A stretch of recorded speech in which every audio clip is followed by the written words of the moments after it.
एका द्राक्ष बागेमध्ये आहे जी सोनी तालुका मिरज येथील आहे। द्राक्ष बागायत उत्पादकांना निर्यातक्षम द्राक्ष उत्पादन करण्यामध्ये खूप चांगल्या पद्धतीनं यावेळेला यश आलेलं होतं, परंतु आखाती देशामध्ये सुरू असलेल्या युद्धामुळे आज निर्यातक्षम द्राक्ष जागीच ठप्प झालेले आहेत। गोड असणाऱ्या द्राक्षांची ही कडू कहाणी तुम्हाला मी आता थोड्याच वेळात दाखवणार आहे। नेमकं काय स्वरूपाच्या अडचणी आज शेतकऱ्यांना आलेल्या आहेत, कोपलेला पाऊस आणि त्याचबरोबर अनियमित हवामान यामुळे द्राक्ष शेती सध्या अडचणीत येताना दिसतेय। परंतु 4-5 वर्षाच्या तुलनेत या वर्षीचा सीझन अतिशय चांगल्या पद्धतीचं असल्यामुळे शेतकऱ्यांनी अतिशय उत्तम दर्जाची निर्यातक्षम द्राक्ष तयार केली सुद्धा। पण अडचण एकच झाली की आखाती देशामध्ये सुरू झालेल्या युद्धामुळे या द्राक्षांना सध्या बाजारपेठ उपलब्ध होत नाहीये। ही बाजारपेठ नेमकी का ठप्प झाली आहे, युद्धाचा परिणाम नेमका आखाती देशामध्ये कशा पद्धतीने झालेला आहे आणि भारतामधून जी समुद्रामार्गे जाणारे कंटेनर्स आहेत, जी जहाज आहेत, ती ही रिस्क घ्यायला तयार नाहीयेत। आणि शिवाय या पद्धतीचं जर निर्यातक्षम द्राक्ष परदेशी मार्केटपर्यंत पोहोचवायचे असतील तर त्यासाठीचा खर्च सुद्धा जास्त सांगितला जातोय। भारतामध्ये असणारे जे काही कोल्ड स्टोरेज आहेत ते कोल्ड स्टोरेज सध्या फुल्ल झालेले आहेत, त्यामुळे शेतकऱ्यांचा हा नाशवंत माल टिकवण्यासाठी 1-2 महिन्याचा जो अवधी असतो कोल्ड स्टोरेजच्या माध्यमातून, तर तोही सध्या पर्याय शेतकऱ्यांसमोर नाहीये। त्यामुळं निर्यातक्षम द्राक्ष सध्या स्थानिक बाजारपेठेमध्ये कमी दरामध्ये विकावी लागत आहेत। अर्थात हे संकट शेतकऱ्यांना कायमच पाचवीला पुजलेलं आहे असं म्हणायला हरकत नाहीये। तर या संदर्भातलाच एक आढावा आपण घेऊया सोनी तालुका मिरज येथून। ही आहेत सोनी येथील बहरलेली द्राक्षे। निर्यातक्षम द्राक्ष उत्पादनामध्ये सोनी आणि परिसरातील शेतकऱ्यांचा हातखंडा आहे। आखाती देशामध्ये तसेच युरोप कंट्रीजमध्ये ही द्राक्ष सोनी येथून थेट निर्यात होत असतात। परिणामी शेतकऱ्यांना उत्तम उत्पादित केलेल्या द्राक्षांचे चांगले पैसेही मिळतात। परंतु यावेळी युद्धजन्य परिस्थितीमुळे शेतकऱ्यांना नेमक्या कोणत्या समस्याला सामोरं जावं लागत आहे हे पाहूया। नमस्कार, बोलका कट्टा युट्यूब चॅनलवर तुम्ही आहात युवराज सोबत आणि आता आपण निर्यातक्षम द्राक्ष बागायतदार आणि त्याचबरोबर त्यांच्या येणाऱ्या समस्या याविषयी बोलायला लागलोय। आखाती देशामध्ये जे युद्ध सुरू आहे त्या युद्धानुसार तिथं जे कंटेनर आपले भारतामधून जातात, म्हणजे अर्थात निर्यातक्षम जे द्राक्ष आहेत ते जाणं सध्या ते थांबलेलं आहे। त्यामुळे शेतकऱ्यांवर नेमका त्याचा कसा परिणाम व्हायला लागला याविषयी आपण जाणून घेऊयात। नमस्कार, आपलं नाव?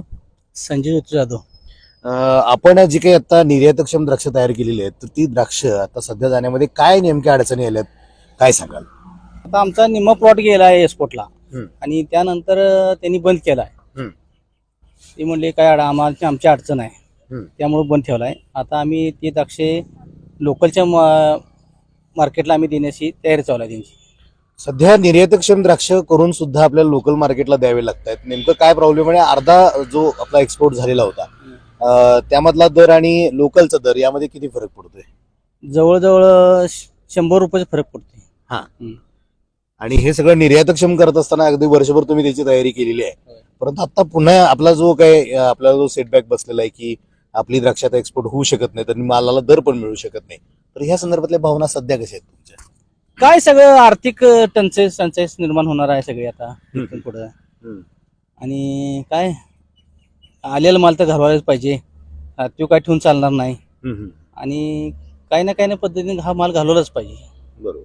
आता सध्या जे एक्सपोर्टला तुमच्याकडे जे व्यापारी आले होते आणि सध्या त्यांनी मध्येच माल थांबवला, नेमके काय कारण त्यांनी दिलेले आहेत आणि कशा स्वरूपाचं त्यांनाही पुढे अडचणी यायला लागल्या की जेणेकरून ते माल उठाव करू शकत नाही? आता त्यांचा काय कंटेनरच पुढे जाईना त्यामुळे त्यांनी थांबवलेच। आणि आम्ही काय आता ते घेत नाही म्हणतात आम्ही बस म्हणजे गरजेचंच आहे।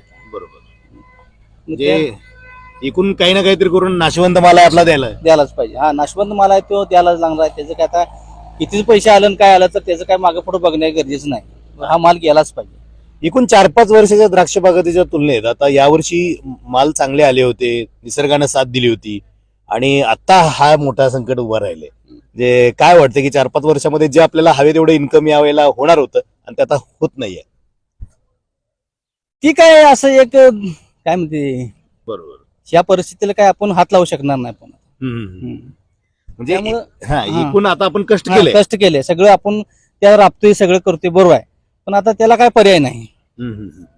बघितलं तर आखाती देशामध्ये जे काही युद्ध सुरू आहे ह्या युद्धजन्य परिस्थितीमध्ये एक्सपोर्टचा माल पूर्णपणे थांबलेला आहे। शेतकरी वर्षभर राबतायत, निर्यातक्षम द्राक्ष तयार करतायत. या द्राक्षांची क्वालिटी जर तुम्ही पाहिली तर अतिशय सुंदर पद्धतीने झालेली आहे. अर्धा माल पण एक्सपोर्ट झालेला आहे, परंतु आखाती देशामध्ये असलेल्या युद्धामुळे हा माल उठाव सध्या थांबलाय आणि याचा परिणाम आता लोकल मार्केटला ही द्राक्ष विकावी लागणार आहेत. त्यामुळे दरामध्ये सुद्धा फरक नेमका येतोय. नेमकं शेतकऱ्यांना यामुळं बराचसा आर्थिक फटका सुद्धा बसणार आहे. परंतु नाशवंत माल असल्या कारणानं याची विल्हेवाट करणं किंवा याला मार्केट लवकरात लवकर उपलब्ध करून देणं हे सुद्धा शेतकऱ्यांचं काम आहे आणि त्यासाठी त्यांची धडपड सध्या सुरू असताना दिसते. निर्यातक्षम द्राक्ष एक्सपोर्टरकडून द्राक्ष हार्वेस्ट केली जातात आणि ती ठेवली जातात कोल्ड स्टोरेजमध्ये.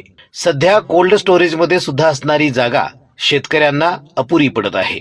येथील मालाचा उठाव झाल्यानंतरच पुन्हा त्या ठिकाणी नवीन माल आपण कोल्ड स्टोरेजमध्ये ठेवू शकतो. निर्यातक्षम द्राक्षांना सध्या वाहतुकीची अडचण असल्याने एक्सपोर्टर सुद्धा मोठ्या प्रमाणात चिंतेत आहेत. ज्या शेतकऱ्यांकडून त्यांनी निर्यातक्षम द्राक्ष हार्वेस्ट केलेली आहेत त्या शेतकऱ्यांना तर पैसे देणे आहे, शिवाय वाहतुकीची सुविधा नसल्याने परदेशात ही द्राक्ष जाऊ शकत नाहीत. अशा दुहेरी पेचात सध्या एक्सपोर्टर सापडलेले आहेत. माझं नाव संजय शिवाजी जमदाडे, राहणार मनेराजुरी. माझी एक्सपोर्टची कंपनी आहे, तर त्या कंपनीमधून मी निर्यात करतो. द्राक्षे, केळी, डाळिंबानी, मिरची हे माझे प्रमुख एक्सपोर्ट करणारे फळं आहेत, जे आखाती देशामध्ये कतार, ओमान, सौदी अरेबिया आणि दुबई या मार्केटमध्ये आम्ही पाठवतो. आता सध्या जे आखाती देशामध्ये युद्धजन्य परिस्थिती निर्माण झालेली आहे त्यामुळे आपल्या द्राक्ष निर्यातीवरती त्याचा मोठा फटका बसत आहे. आता जी द्राक्षे आपण आता जी हार्वेस्टिंगला आलेले आहेत ती द्राक्षे साधारण एकूण द्राक्षाच्या 40% अजून हार्वेस्टिंग बाकी आहे. पण या युद्धजन्य परिस्थितीमुळे जे कंटेनर एक्सपोर्ट होणार होते ते एकतर इथे स्टोरेज फुल झाल्यामुळे इथं स्टोरेजमध्ये खूप माल आहे. 250 ते 300 कंटेनर सांगली जिल्ह्यामध्ये एक आहे. 250 ते 300 कंटेनर हे आपल्या JNPTच्या बंदरामध्ये द्राक्षे आलेले आहेत. टोटल 1000 कंटेनर आहेत, त्यापैकी साधारण 250 ते 300 कंटेनर हे द्राक्षाचे आहेत. आणि जे JNPT वरून आखाती देशासाठी निघालेले जे काही वेसल्स आहेत त्या वेसल्समध्ये सुद्धा साधारण 200 ते 250 कंटेनर आहेत. तर इतक्या सर्व कंटेनरच्या मालाचा आता भवितव्याचा प्रश्न निर्माण झालेला आहे. गव्हर्नमेंट जे काय युद्धजन्य परिस्थिती असल्यामुळे जे सरकारी यंत्रणा आहे, सरकारी यंत्रणा सुद्धा हातबल होऊन बसलेले आहे. कारण हे वेसल जे चालक आहेत, जे जहाज चालक आहेत ते रिस्क घ्यायला तयार नाहीत. आणि त्यांचंही बरोबर आहे, कारण कोणत्याही परिस्थितीमध्ये आतमध्ये गेल्यानंतर समुद्रामध्ये त्यांच्याकडे काही पर्याय राहत नाही. आज सकाळी काही शिपिंग लाईननी आम्हाला मेसेज पाठवलेले आहेत की तुम्ही जर 3.5 लाख रुपये जर एक्स्ट्रा एका कंटेनर पाठीमागे दिले तर तो आम्ही वॉर सरचार्ज या नावाखाली हा आम्ही एक्स्ट्रा कॉस्ट भरून तुम्हाला आम्ही तुमचे कंटेनर आखाती देशामध्ये पोहोचवायचा प्रयत्न करू. पण ट्रान्झिटमध्ये जर त्याचा काही इजा झाली, काही प्रॉब्लेम झाला आणि काही त्यामध्ये घडलं तर त्याची सर्वस्वी जबाबदारी ही एक्सपोर्टरची राहील, असं त्यांनी आम्हाला बजावून सांगितलेलं आहे. सांगली जिल्ह्यामध्ये असणाऱ्या आत्ताच्या सध्याच्या परिस्थितीमध्ये जो 40% हार्वेस्टिंगचा राहिलेला माल आहे त्यामध्ये बहुतांश माल हा निर्यातक्षम आहे. जर निर्यातक्षम द्राक्षाचं जर पॅकिंग चालू झालं नाही तर त्याला काही ठराविक दिवसामध्ये जर पॅकिंग नाही केलं तर नाविलाज असतो तो शेतकऱ्यांना माल हा डोमेस्टिक मार्केटमध्ये द्यावा लागेल आणि डोमेस्टिक मार्केटमध्ये त्याचं असणारं जे व्हॅल्युएशन आहे हे नक्कीच कमी होणार आहे. ही जर युद्ध 4-5 दिवसामध्ये नाही थांबलं तर खूप मोठी परिस्थिती उद्भवणार आहे आणि न भूतो न भविष्य अशा प्रकारची परिस्थिती द्राक्षाच्या निर्यातीच्या बाबतीत तयार होऊन बसणार आहे. कारण स्टोरेज फुल आहेत. जर JNPT मधले जर कंटेनर पाठीमागं परत आले तर त्यांना ठेवायचं कुठं हा प्रश्न आहे आणि जर ते ठेवू नाही शकलो तर ते नक्कीच डोमेस्टिक मार्केटमध्ये विकावे लागते. शेतकऱ्याच्या बागेतून आणलेली द्राक्ष व्यवस्थितरित्या पॅक करून ती एक्सपोर्ट केली जातात. त्यासाठी विविध पद्धतीची मानांकनं असतात आणि ती मानांकनं पार करून कोल्ड स्टोरेजच्या माध्यमातून या द्राक्षांना पॅकेजिंग केलं जातं. ती परदेशात पाठवली जातात. परंतु सध्या कोल्ड स्टोरेजमध्येच जागा फुल्ल असल्या कारणाने शेतकऱ्यांनी आता त्यांचा उत्पादित केलेला माल ठेवायचा कुठं हा प्रश्न निर्माण झालेला आहे. स्टोरेजमधील असणारा माल उठवला गेला नाही तर नवीन माल कसा भरला जाईल? त्यामुळे अनेक हातांना मिळणारं काम सुद्धा आता थांबेल का अशी शंका निर्माण झालेली आहे. मी दत्ताजी शिवाजी पाटील, शिवसाई कोल्ड स्टोरेजचा पार्टनर. आज आखाती देशामध्ये युद्धजन्य परिस्थिती चालू झाल्यामुळे आमच्या कोल्ड स्टोरेजमध्ये मधून जाणारा निर्यातीचा माल हा पूर्णपणे थांबलेला आहे. कोल्ड स्टोरेज फुल झालेलं आहे. माझ्या कोल्ड स्टोरेजची कॅपॅसिटी 30 ते 35 कंटेनर आहे. पण पूर्ण सीझन फुल्ल चालू असताना अचानक युद्ध चालू झालं, त्यामुळं बऱ्याच व्यापाऱ्यांचा माल हा कोल्ड स्टोरेजमध्ये अडकून पडलेला आहे.